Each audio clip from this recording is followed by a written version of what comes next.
Number 8, 21-year-old Phil G, with 5 goals in his last 5 games, represents those brighter tomorrows for a side which boasts 5 players with First Division experience. Most notably, goalkeeper Mark Wallington, 13 seasons at Leicester, and in midfield, John Gregory, whose career record includes 2 years with Aston Villa. Bobby Davison has recently turned down Division 1 opportunities with Watford and Oxford because of his belief in Derby's potential. Aston Villa strive to continue their own mini-revival without the suspended Paul Elliott, so they play away from home without a sweeper for the first time under Billy McNeill. Gary Thompson and Andy Gray are both casualties, so Simon Stainrod is given another opportunity to impress the new manager. And Billy McNeill's record is played 7, won 4 and lost only 1 since he moved to Villa Park. David Allison from Lancaster is tonight's referee. Aston Villa 18th in the First Division to kick off against Derby County, 8th in the Second Division. It really has all the ingredients for a classic cup tie on a ground which suits such atmosphere. The steep-sided nature of the baseball ground really keeps the noise in. Evans. Make Forsyth up well for Derby.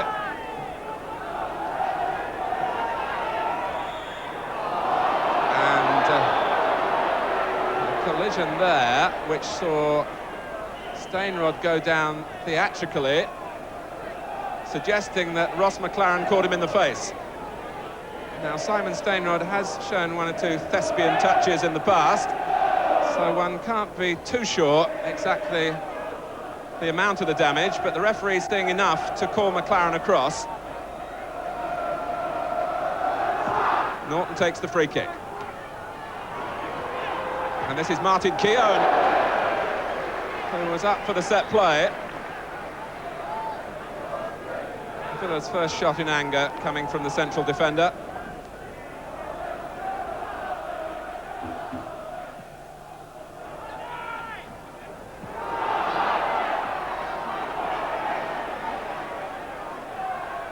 Keown taking a chance with the back heel to Dorigo. Oh, I don't think it was very appreciative, with Gary Micklewhite coming in quickly. McLaren. Well, that ricochets kindly for Derby and Davison in particular. G's waiting at the far post, and Gregory's cross can't find him. Williams, McLaren. Might drop for Micklewhite, and Hodge showing that he can defend. But the linesman is flagging, it's a Derby corner.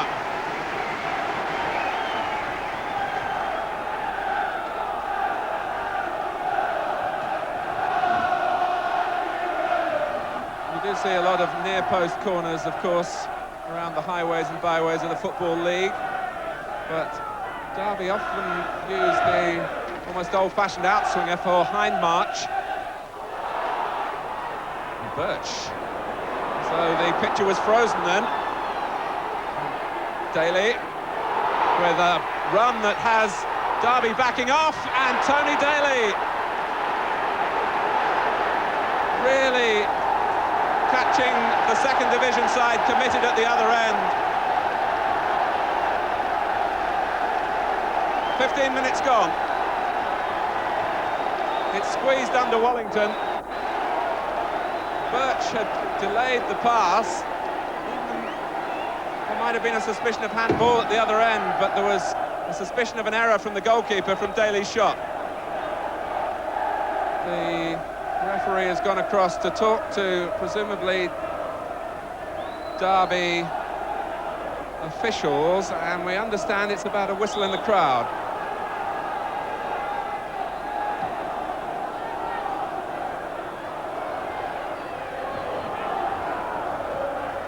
Aston Villa have made a good start in what was always a difficult fixture for them on paper. But Mark Wallington will be disappointed that the shot slid underneath him, and I think generally Derby will be disappointed that Daly was allowed to go so far.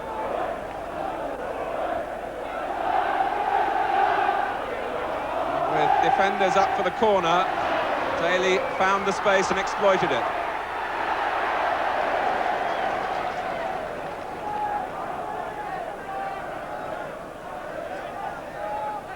Gregory with plenty of ideas at set plays.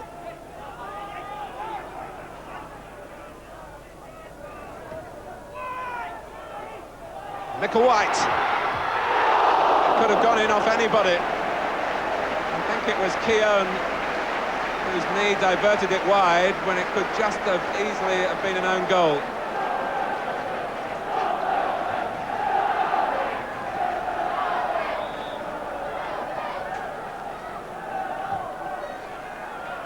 March launching himself from deeper again. But they are being a little predictable, Derby. And just seeking out the one player at a succession of corners. Davison right in on the line. This time it's Harvey to try from Derby's left. Evans, Gregory, and it nearly squirmed past Spink. With a couple of deflections along the way.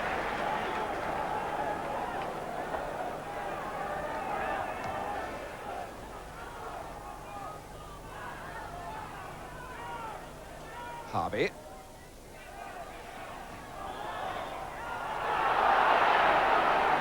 By a strange freak of the draw, these two teams will meet again next week, whatever happens here tonight, in the full Members' Cup.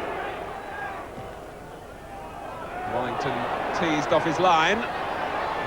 Back from Hunt. And had it been on target, it would have been in. With the goalkeeper committed. Well, the end of a first half in which Derby have forced a succession of corners, but ironically, from one of them, Aston Villa scored. A breakaway with Paul Birch finding Tony Daly, and Daly running on, allowed to go on a long way before sending in a shot which Mark Wellington, I think, will feel he should have stopped. So at half-time at the baseball ground in the Littlewoods Cup third round, it's Derby County 0, Aston Villa 1. Well, let's take another look at that goal, which came after 15 minutes. The ball bouncing up here and striking Paul Birch on the arm, and certainly Hindmarch and Gregory stopped in appeal, and perhaps that was when they heard the whistle in the crowd. But Villa simply played on. The ball switched quickly to Tony Daly, who carried on the attack with pace and aggression, and in the end, penetration. Mark Wellington badly deceived by the shot. Aston Villa, as we've been saying, have a tremendous pedigree in this competition. Not so Derby County, whose best effort was to reach the semi-finals in the early days of Brian Clough and Peter Taylor here. But here's Stainrod, and McLaren has to concede the corner. Hunt to take it.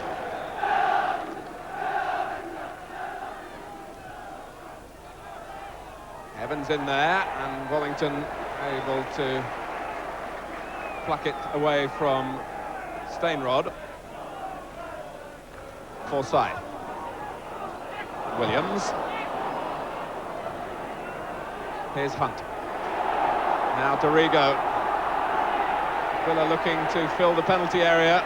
Inside Tony Dorigo, who goes past Sage. And it reaches Stainrod. Didn't have much to aim at.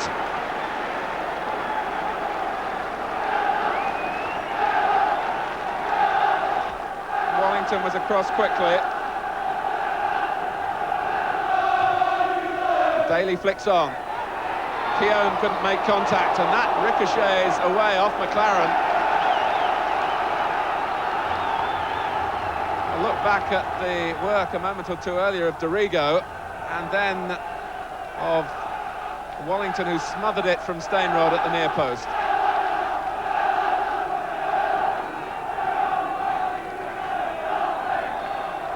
Birch with the corner.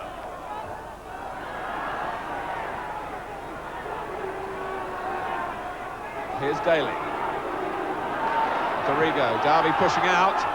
Keown is there, and it's just taken away from Stainrod, and then Hodge. Evans. And Derby throwing bodies into the lines of the shots. The Villa fans roaring their team on behind that goal. What a change from Aston Villa's last visit to the East Midlands when they were beaten 6-0 at Nottingham Forest.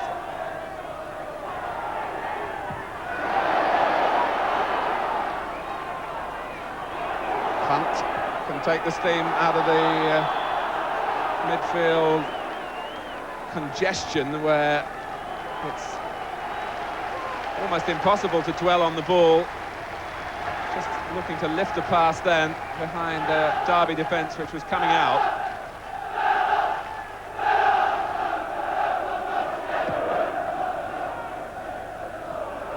Keown. Micklewhite robs Storigo this time. Genuine possibilities here for Derby.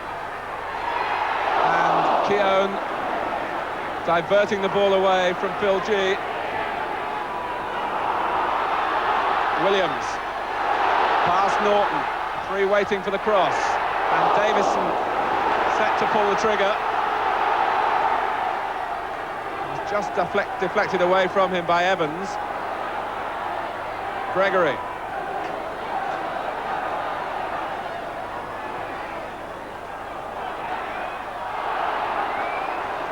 Well, Evans on Davison, Keown on G. Conflict continues.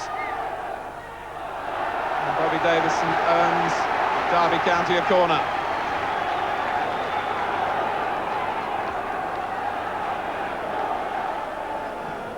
Hine marches there yet again. That's Harvey's shot. And now from Williams, and Spink making an excellent save. How much he saw of the ball, only he will know. Nothing at all wrong with the shot from Geraint Williams. It sped through the pack into the arms of Nigel Spink. Well, Arthur Cox leaning back, Roy McFarlane hand to mouth. Just wondering if there is going to be a break back by their side.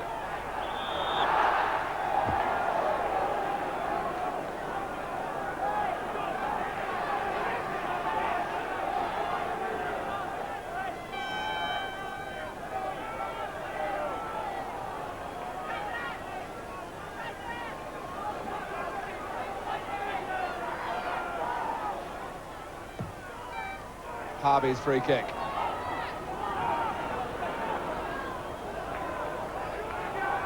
Micklewhite doing well to keep it in play. G got a head to it. Harvey!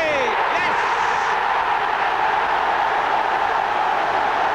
A goal really from an unlikely source.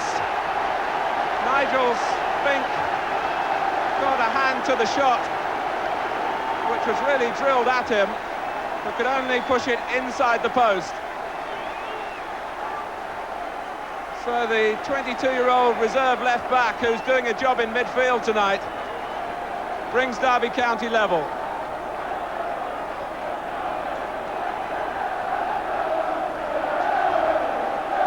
G was climbing well with Keown, but they neglected Harvey to their cost. Stainrod. Daly and Walters give chase, and Daly is there first. Walters in the middle, and Daly might go his own way. Maybe that was the wrong decision. It allowed Derby to get back in force. He lost his way, really. And look how Wallington was covered as the ball got past him.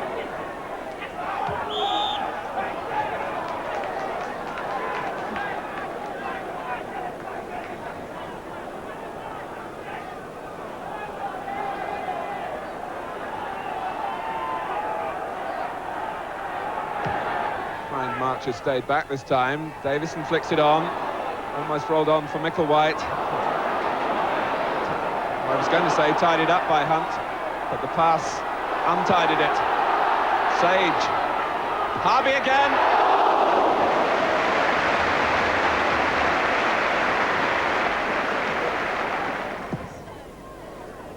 And Sage lending his help to the attacking force of Derby and creating the position.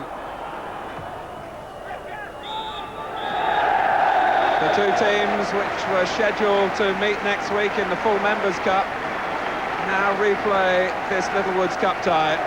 Graham Harvey equalising for Derby County 21 minutes into the second half, equalising the goal after 15 minutes from Tony Daly. Aston Villa needing their resilience, which has been stimulated by Billy McNeil.